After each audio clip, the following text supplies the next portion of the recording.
Magandang hapon ng Saturday. Welcome sa Lotto Result Today PH.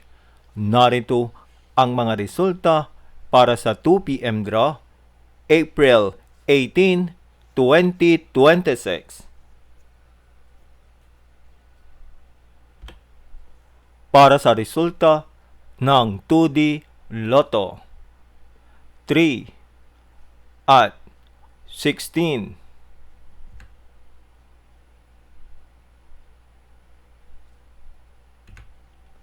Heto naman ang summary ng resulta ng 2D Lotto kahapon.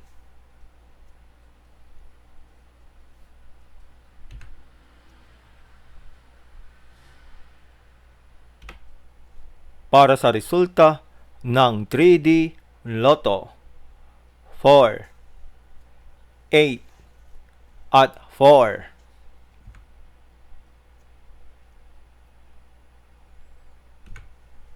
Heto naman ang summary ng resulta ng 3D Lotto kahapon.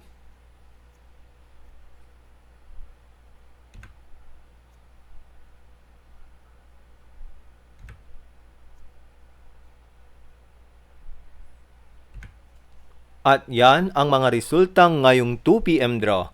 Para lagi kang updated sa mga Lotto draw result, mag-like and subscribe. Maraming salamat sa panonood.